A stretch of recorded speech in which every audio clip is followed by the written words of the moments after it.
নির্বাচনের সময় নিয়ে রাজনৈতিক দলগুলোর মতপার্থক্য দৃশ্যমান। অন্তর্বর্তী সরকারের চাওয়ার সঙ্গে রাজনীতিকদের তৈরি হচ্ছে ভিন্ন মত।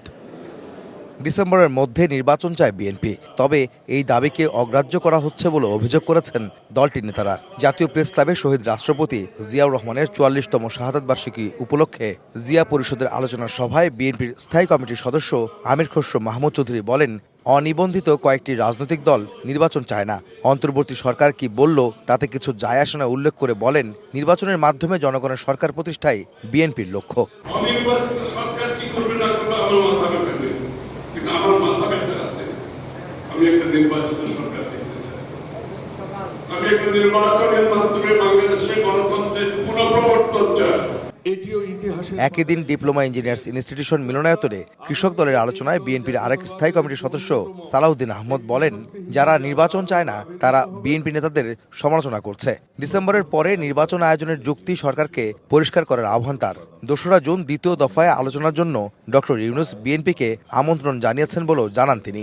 গ্লিটারের টুইন লেমন ও অ্যান্টিব্যাকটেরিয়াল ফর্মুলা বাসনকে চকচকে জীবাণুমুক্ত করে আমাদের দেয় গ্লিটার গ্যারান্টি। পরস্পর আমাদের মধ্যে বিভক্তি সৃষ্টির মধ্য দিয়ে কেন জানি একটি গোষ্ঠী তাদের ক্ষমতাকে দীর্ঘায়িত করার জন্য অথবা ফ্যাসিবাদী শক্তি এই সমস্ত কূটচালের মধ্য দিয়ে আবার পুনর্বাসিত অথবা ফিরে আসার জন্য চেষ্টা করছে।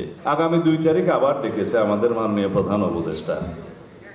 ভাবটা আমরা বুঝছি এরকম, আনুষ্ঠানিকতা আয়োজনের কোনো কমতি নেই, কিন্তু কাজের কোনো খবর নেই। দ্বিতীয় পর্বের আলোচনার আবার শুভ উদ্বোধন হবে।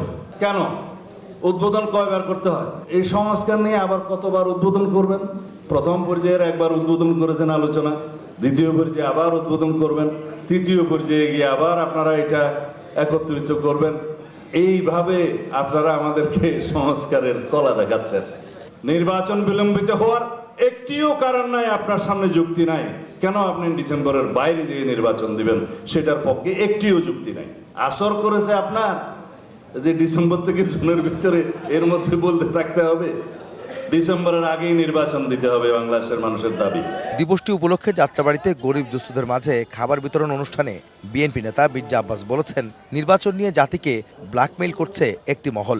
যারা আজকে নির্বাচনের বিপক্ষে বলছেন বলেন, অধিকার তো আছেই বলার, আপনাদের বলতে পারেন। নির্বাচনের পক্ষে বলার অধিকার আমাদের আছে, কিন্তু এই নির্বাচন নিয়ে জাতিকে ব্ল্যাকমেইল করা যাবে না, করা ঠিক হবে না। যে কোনো মূল্যেই হোক দেশে একটা রাজনৈতিক নির্বাচিত সরকার আসা উচিত। আসলে পরে এই দেশের মানুষ কিছুটা নিরাপত্তা পাবে, দেশের বিশৃঙ্খল অবস্থা এটা ঠিক হয়ে যাবে। জিয়াউর রহমানের শাহাদাত বার্ষিকী উপলক্ষে রাজধানীর বিভিন্ন স্থানে শনিবারও দুস্থদের মাঝে খাবার ও বস্ত্র বিতরণ করেছে বিএনপি এবং এর অঙ্গ সহযোগী সংগঠনের নেতারা। আহমেদ সালেহীন, সময় সংবাদ, ঢাকা।